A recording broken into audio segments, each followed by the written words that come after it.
మీరు గోహత్యలు ఉండకూడదు, ఆగిపోవాలి అని చెప్పి ఉద్యమం చేశారమ్మా. ఇది చాలామందికి తెలిసింది. అయితే గోవు విశిష్టత ఏంటమ్మా? ఇప్పటికీ కూడా కొందరు అంటూ ఉంటారమ్మా, గోమూత్రం తాగే మూర్ఖులు మీ హిందువులు అని చెప్పి. అలాంటి వాళ్ళకి మీరు ఇచ్చే సమాధానం అమ్మా? అమ్మ, సృష్టి యొక్క క్రమంలో మానవ జాతిని సృష్టించే ముందు కామధేనువును ప్రసాదించాడు భగవంతుడు మనకి. మానవ జాతి కంటే ముందు. ఎందుకని? కామధేనువును కనుక సృష్టిస్తే ఈ మానవ జాతిని పోషించడానికి అది ఉంటే చాలు. ముందు దాన్ని ప్రసాదించిన తర్వాత మనల్ని పుట్టించాడు. అవునా? అటువంటి కామధేనువు కల్పవృక్షం మానవాళి మనుగడకి ఎంతగా దోహదపడిందో ప్రత్యక్షంగా మనందరం మన జీవన విధానంలో ప్రత్యక్షంగా మనం చూసాం. ముఖ్యంగా నేను రైతు బిడ్డని.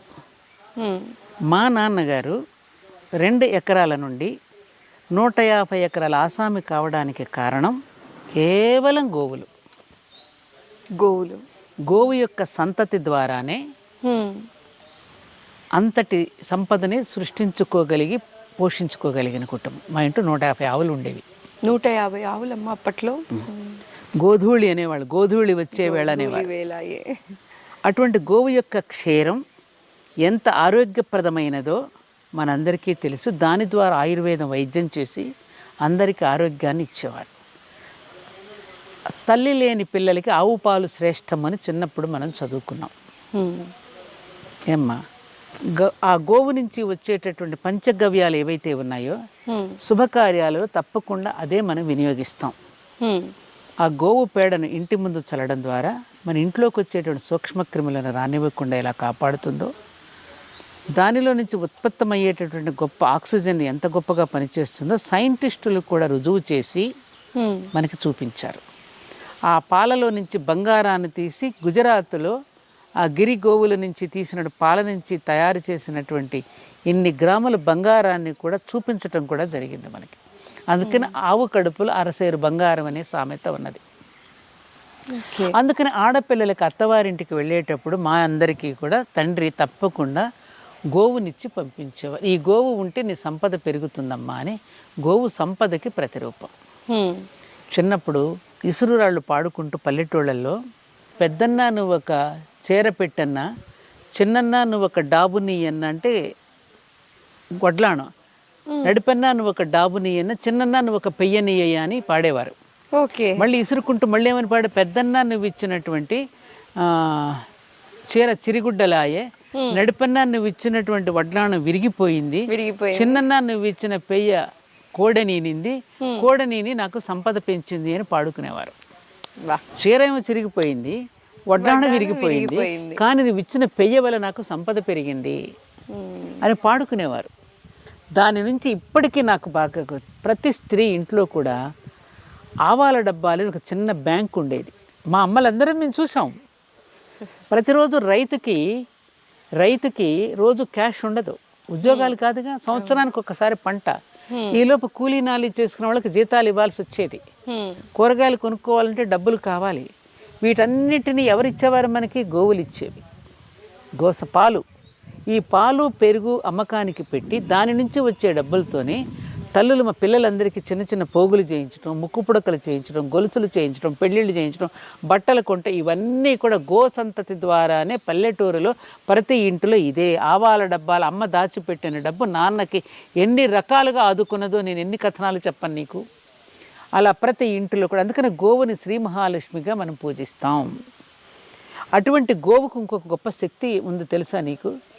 ఆ ఇంటి యజమాని పట్ల కుక్క ఏ విధంగా అయితే విశ్వాసంగా ఉంటుందో, ఇంటి యజమానికి కనుక ఏదైనా జబ్బు చేస్తే అది తెలిసినటువంటి గోమాత వెళ్ళి ఏ మొక్కలో ఏ ఔషధ గుణం ఉందో, ఏ రోగానికి ఏ మొక్క పనిచేస్తుందో తెలుసుకుని అది ఆహారంగా తాను తిని ఆ పాల ద్వారా ఆ యజమానికి ఆరోగ్యాన్ని చేకూర్చేటువంటి గొప్ప శక్తి గోవులో ఉంది. అవునమ్మా, ఇది నేను ఇప్పటిదాకా నిజంగా వినలేదు.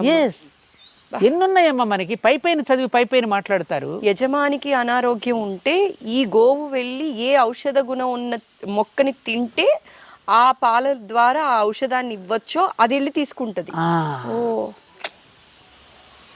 ఈ పాడు పుస్తకాలు, ఆ మెకాలే గాడు ఇచ్చిన ఎడ్యుకేషన్ పుస్తకాలు చదివి ఈ మూర్ఖులందరూ ఇలాగే మాట్లాడి వస్తారు. మూలాలు ఏం తెలుసొచ్చు వీళ్ళకి? ఏమనుభవించారు ఈ మాట్లాడే వాళ్ళందరూ? గోవు మూత్రానికి ఎంత శక్తి ఉందమ్మా ఇప్పటికీ నిరూపించున్నారుగా శాస్త్రవేత్తలు.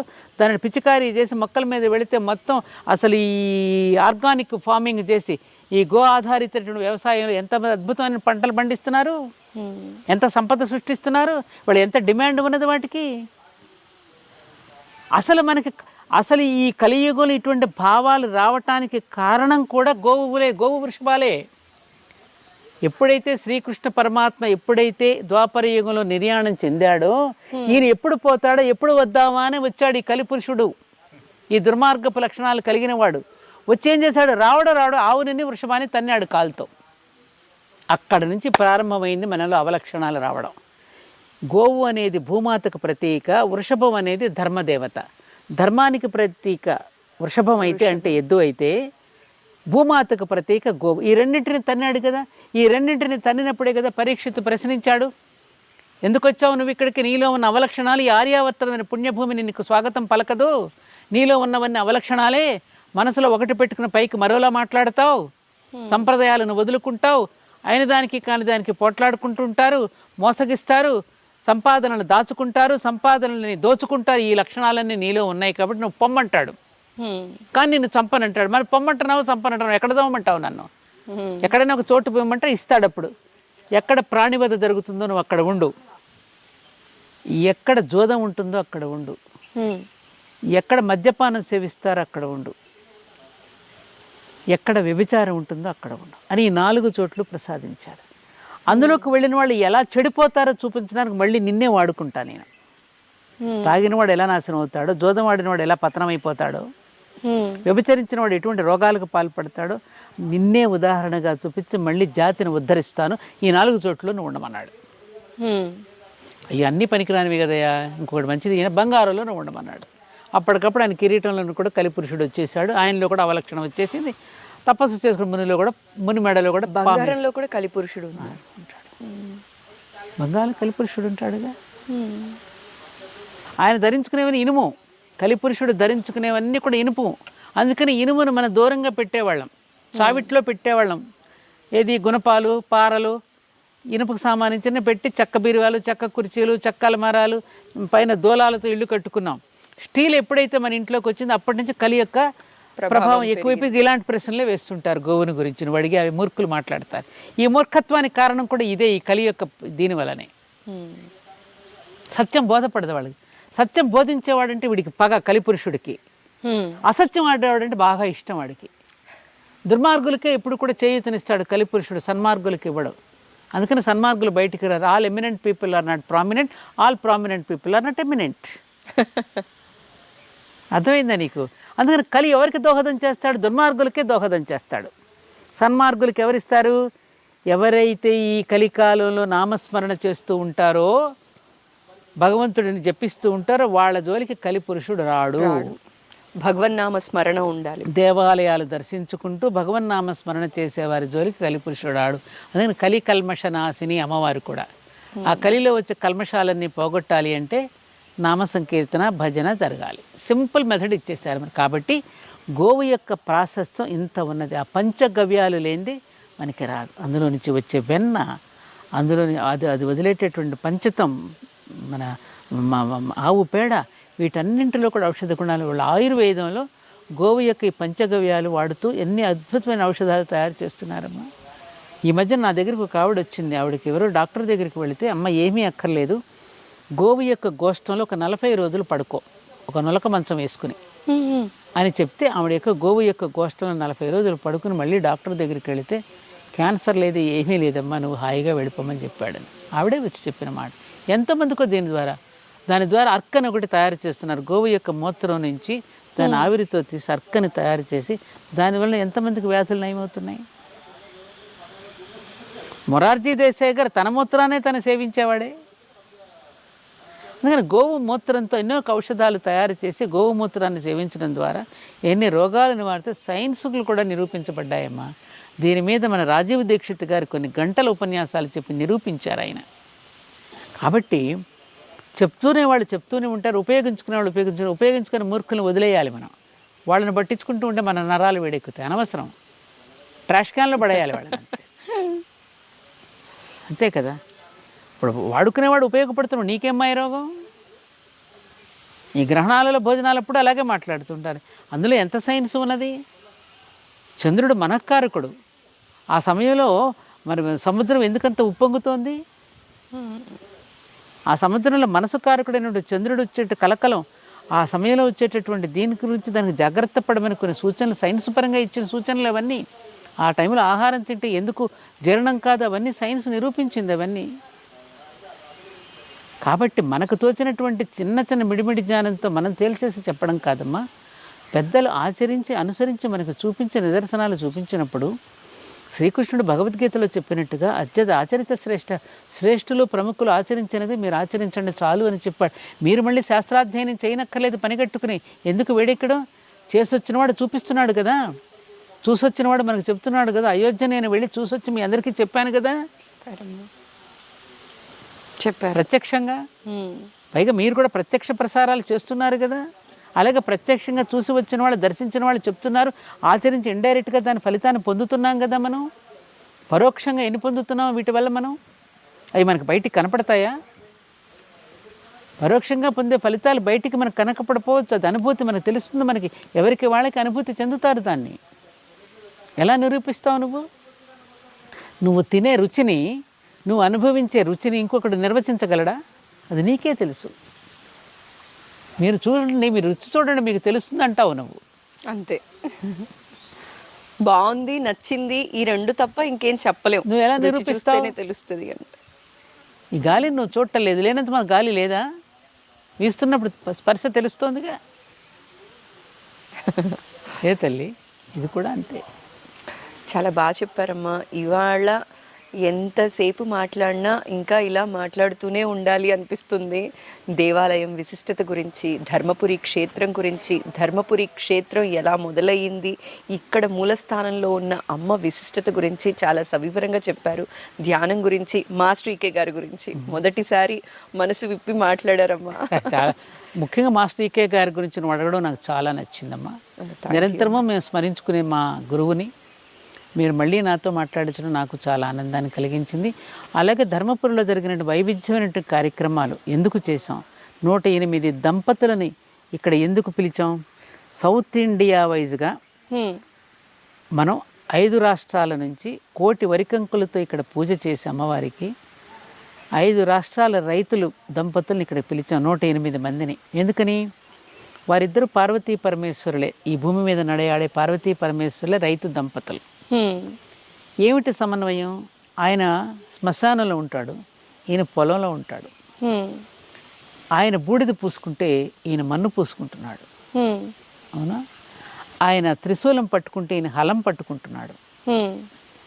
ఆయన మనందరి శ్రేయస్సు కోసం విషాన్ని తాగితే మనందరికీ అన్నం పెట్టలేక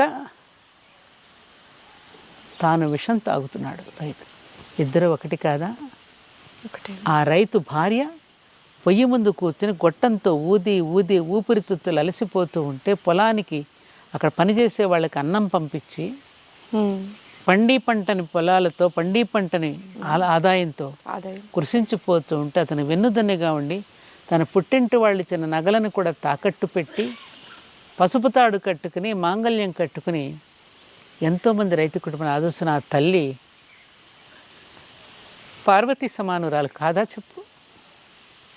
ఏమ్మా? అవునమ్మా. ఇవాళ కూడా ఆ రైతులు పండించడానికి ఎన్ని ఇబ్బందులు పడుతున్నారు. అలాంటి రైతు దంపతులు 108 మందిని ఇక్కడ కర్షకరత్న బిరుదుతో సన్మానిస్తే అందులో 5 యువకులు నేను పెట్టిన దానికి నాకు ఫలితం ఏమొచ్చిందో తెలుసా? 5 యువకులు మాకు అమ్మాయిని ఇవ్వకపోయినా పర్వాలేదమ్మా, మేము వ్యవసాయం చేస్తామని ఇప్పుడు కూడా బ్రహ్మాండంగా అద్భుతమైనటువంటి సేంద్రీయ వ్యవసాయం చేస్తూ శభాష్ అనిపించుకుంటున్నారు 5 కుర్రవాళ్ళు. నేను చేసిన ఆ ప్రయత్నం వృధా కాల. ఒకలాంటి మేలుకొలుపు రైతు సదస్సులు నిర్వహించి, అలాగే మనకు భగవంతుడిని పరిచయం చేసినటువంటి ఎవరు మొదటి వారు హరిదాసులు. ఇవాళ వాళ్ళు దయనీయమైనటువంటి పరిస్థితి. 108 మంది హరిదాసుల్ని కూడా మీరు తీసుకొచ్చి 5 రోజులు ఇక్కడే ఉండి ప్రతి నిమిషం కూడా కథాగానాలు ఆపకుండా జరిపి ఒక్కొక్కరికి 10,000 రూపాయలు కథ చెప్పిన వాళ్ళకి, మిగిలిన వాళ్ళకి 5,000 రూపాయలు పర్సు ప్రజెంటేషన్ చేసి అందరూ నాకు సహకరించారు. నా డబ్బులే కాదు, అందరూ నాకు ఇస్తే నేను వాళ్ళకి అందించి ఆ బాలసుబ్రహ్మణ్యం గారి ద్వారా కోట సచ్చిదానంద శాస్త్రికి, కైవల్యానంద సరస్వతి స్వామి వారి యొక్క సన్నిధిలో ఆయనకి హరికథా సామ్రాట్ బిరుదుతో స్వర్ణ కంకణం తొడిగితే కొన్ని వందల మంది వస్తే ఆయన ఆశ్చర్యపోయారు. హరికథ వినటానికి కూడా ఇంతమంది వస్తున్నారని. అప్పుడు వాళ్ళందరూ మాకు జీవం పోసారమ్మా ఈ రోజున మా హరికథకి మీరు అని. ఆ ఓం హరా శంకర అని 108 మంది ఒకేసారి గానం చేయటం చూడాలనుకుని చూశాను అది. అలాగే చేనేత కళాకారులు, గోశాలలు పెట్టి గోవులను రక్షించేటటువంటి వాళ్ళని ధేను రక్షణ దీక్షా పురస్కారం పేరిట 108 మంది జాతి గోవులను ఇక్కడికి రప్పించి ఆ గోక్షీరంతో అమ్మవారికి అభిషేకం చేసి ధేను రక్షణ దీక్షా పురస్కారం పేరిట గోశాలలు పెట్టిన వాళ్ళని కూడా సత్కరించుకోవడం జరిగింది. అలా 108 నదీ జలాలు, 108 మంది చేనేత చీరలు, చేనేత కార్మికులను సత్కరించుకోవటం, మానవతా మూర్తుల మణిహారం అని చెప్పి సమాజంలో సర్వీస్ చేసేటటువంటి వారందరినీ కూడా ఇక్కడ సత్కరించుకోవటం, అలాగే సమాజంలో ధార్మిక ప్రచారం చేస్తున్న నవదుర్గలని 9 మందిని తీసుకుని వచ్చి ఇక్కడ సన్మానం చేసి అమ్మవారి యొక్క శక్తికి ప్రత్యేక ఇలా అన్నమాట. అంటే వైవిధ్యంతో కూడినటువంటిది చేయడానికి గల కారణం నేను చెప్పాను కదమ్మా, నాకు చిన్నప్పటి నుంచి దేశభక్తి అంటే దేశం అంటే మనుషులే కదా. కాబట్టి వైవిధ్యంతో కూడినటువంటి సమాజంలో చేస్తున్నటువంటి వాటన్నింటినీ కూడా ఇన్ని నదులున్నాయా, నిజమే కదా, హరిదాసులే కదా మనకు నేర్పించింది. అలాగే 108 మాంగళ్యాలను తెప్పించి 108 మాంగళ్యాలతో దంపతుల చేత పూజ చేయించి అమ్మవారి మెడలో దంపతులే వేసేటట్టుగా మాంగళ్యం యొక్క విశిష్టత ఏమిటి చెప్పడానికి ఆధునిక యువత. ఇలా అనేక 37 రకాల వైవిధ్యంతో కూడిన కార్యక్రమాలను జరిపించడం ద్వారా ఒక సామాజిక స్పృహను వాళ్ళలో మేలుకొల్పడం. ఓకే. అలాగే ఇక్కడ కల్చరల్ ప్రోగ్రామ్స్ ఎక్కువగా జరిపిస్తూ ఉంటాను. డాన్స్ అందరికీ ఒక వేదికనిచ్చాం. మీ డాన్స్ ప్రోగ్రామ్స్, మీకు వచ్చినటువంటి మీ టాలెంట్స్ అన్నీ నిరూపించుకోవడానికి, ప్రదర్శించుకోవడానికి ఇదిగో మీకుంది, రండి మీరు ప్రదర్శించండి అని చెప్పి నాట్య గురువులకి, సంగీత గురువులకి కూడా సన్మానం చేసి అటువంటి వారిని కూడా ప్రోత్సహిస్తూ ఇక్కడ international centre for Indian culture అనే పేరు మీద ఇక్కడ ఆ రకమైన కార్యక్రమాలు, భారతదేశం కళలకి పుట్టిల్లు, గరికపాటి వారి లాంటి మహానుభావుల్ని, చాగంటి కోటేశ్వరరావు గారు లాంటి వాళ్ళని తీసుకొచ్చి ఇక్కడ చేయాలి. కాకపోతే ఇంకా నాకు ఉన్నాయి 2 లక్ష్యాలు. మహాప్రాణదీపం పేరిట ఒక క్లినిక్ పెట్టాలని ఇక్కడ అమ్మ. ఎందుకంటే ఈ చుట్టుపక్కల చాలామంది ఈ కార్పొరేటివ్ హాస్పిటల్స్కి వెళ్ళి వైద్యం చేయించుకోలేని స్థితిలో ఉన్నారమ్మా. కనీసం చిన్న వైద్యంతో వారికి షుగర్ టెస్టు, అలాగే బీపీ టెస్టులు లాంటివి చేసి వాళ్ళకి కాస్త వైద్యాన్ని అందించాలి. ఆల్రెడీ ఇక్కడ ఆయుర్వేదిక్ సెంటర్ ఉంది, డాక్టర్ సోమరాజు గారు నిర్వహిస్తున్నారు. అలాగే ఇంగ్లీషు వైద్య విధానం కూడా కొంతమేరకు ఇక్కడ అందివ్వాలనేది మహాప్రాణదీపం పేరిట పెట్టాలి. ఇక రెండవ కోరిక ఏమిటంటే ధర్మపీఠం పేరిట అన్ని చిన్న విషయాలకి కోర్టులకు వెళ్లకుండా ఇక్కడ దేవాలయంలోనే వాళ్ళని పిలిచి ఆ వివాదాల పరిష్కారం వాళ్ళు ఇరువురు కలిసి ఇక్కడ కూర్చుని ఇద్దరు హాయిగా బ్రతకొచ్చు, కోర్టులకు సంవత్సరాల పాటు మీరు తిరగకుండా సమస్యలను ఇక్కడే పరిష్కరించుకోవచ్చు అనే పేరిట ధర్మపీఠం పేరిట ఒక న్యాయస్థానాన్ని కూడా ఇక్కడ ఆల్టర్నేటివ్ డిస్ప్యూట్స్ లేకోకుండా ఇద్దరు హ్యాపీగా ఉండేటట్టుగా ఇరుపక్షాలని ఇక్కడ పెట్టి వాళ్ళకు కూడా న్యాయం చేస్తే బాగుంటుంది అనేది ఈ రెండు నా మనసులో బాగా ఉన్నాయి. అది నాకు ఇప్పటికే వయసు పెరిగిపోయింది, అందరి ముందు పెడుతున్నాను. అది ఎంతవరకు నెరవేర్చగలను చెప్పలేను, కానీ ఈ రెండు నాకు పెట్టాలనేటటువంటి. అమ్మవారి కడగంటి చూపు పడితే చాలమ్మా ఎంతసేపు అని అంటారు, చూసారా? చూద్దాం. నాకు అండదండలు ఇచ్చేటటువంటి వ్యక్తులు మధ్యన నాకు తోడయ్యారమ్మా. తప్పకుండా వాళ్ళు యొక్క సహకారంతో చేయగలనేమో, చూద్దాం. అంతా అమ్మదయ్య. అమ్మ, మన ధర్మపురి క్షేత్రంలో చాలా విశిష్ట పూజలు కానీ కార్యక్రమాలు కానీ నిర్వహిస్తూ ఉంటారు కదా, ఆ కార్యక్రమాల గురించి కూడా ఒక్కసారి మా కోసం చెప్తారా అమ్మ? విశిష్ట కార్యక్రమాలమ్మ, పౌర్ణమి రోజున సాయంకాలం శ్రీచక్రార్చన మహిళలు చేసుకోవడం, చంద్రుడికి హారతి ఇవ్వడం, హోమం జరుగుతుంది. ఓకే. ఇక్కడ ఉన్న విశేషత ఏమిటంటే ప్రతినిత్యము నిత్యాగ్నిహోత్రం హోమం. ఎందుకు పెట్టానంటే అప్పటి నుండి కూడా నేను 1980 అమ్మవారి ప్రతిష్ఠ అయినప్పటి నుంచి కూడా పెట్టాను. కారణం ఏమిటంటే అమ్మవారికి నైవేద్యం పెడితే స్వామివారికి తర్వాత ప్రసాదంగా మనం స్వీకరిస్తాం. మరి అమ్మవారు స్వయంగా స్వీకరించడం ఎట్లా? వెంకటేశ్వర స్వామి కానీ, శివుడు కానీ, అమ్మవారి కానీ హోమం ద్వారా అగ్నిముఖావై దేవాహ అన్నారు కదా. అగ్నిముఖంగా మనం వేసే హవిస్సు నైవేద్యాన్ని వారు స్వీకరిస్తారు కదా మన హోమం ద్వారా. అందుకని దానిని నైవేద్యం వేళలో అప్పుడప్పుడు వేళాపాళ లేకుండా తప్పిన నేను ఇంట్లో కూర్చుని చేస్తాను. అది ఇక్కడున్న దేవతలందరికీ నేను మా ఇంట్లో కూర్చుని ప్రతిరోజు హవిస్సు వేసుకుంటా. ఎందుకంటే ఎవరికైతే ప్రాణప్రతిష్ఠ చేయాలనే సంకల్పం కలిగిందో వాళ్ళు కన్నట్టే కదా బిడ్డల్ని, బాధ్యత వాళ్ళదే కదా. అప్పుడు బాధ్యత ఎవరిదవుతుంది? మనదే కదా. అందుకని నేను స్వయంగా కూర్చుని నేను నా మనసుతో నా భావాలతో నేను స్వామికి నేను అర్పించుకుంటున్నానని నేను పెట్టుకుంటా అక్కడ. ఇక్కడ కూడా ప్రతిరోజు నిత్యాగ్నిహోత్రం సకల దేవతలకి కూడా వేసి హోమం జరుగుతుంది. అది ప్రత్యేకంగా. అది భక్తులు పాల్గొన్నారా లేదా మేము చూడం, ఆయన చేసేస్తూ ఉంటారు పంతులు గారు. ఇక వరలక్ష్మి వ్రతాలు సామూహికంగా చేయించటం, అక్షరాభ్యాసాలు చేసుకునే వాళ్ళు కూడా అర్ధసహితంగా చేయించడం, శ్రవణ నక్షత్రం రోజున స్వామివారికి కావలసిన వాళ్ళకి కళ్యాణాలు చేసుకోవటం, ఆదివారం నాడు ఇక్కడ భజన చేయటం, అలాగే ప్రతిరోజు ప్రసాదం, గురువారం అన్నదాన కార్యక్రమం. ఇంతకుముందు నిత్యాన్నదానం ఉండేదేమో, కరోనా వచ్చిన తర్వాత దాన్ని కొంచెం పక్కన పెట్టాం. దానికి సరైనటువంటి ఇంకా వసతులు ఇంకా పూర్తిగా వచ్చిన తర్వాత మళ్ళీ పునరుద్ధరిద్దామనే దాంతో తాత్కాలికంగా దాన్ని నేను కానీ ఏ పర్వదినం వచ్చినా భోజనం చేయకుండా వెళ్ళారు. ఒక రకంగా నిత్యము అన్నదానం జరుగుతున్నట్టే లెక్క ఇక్కడ.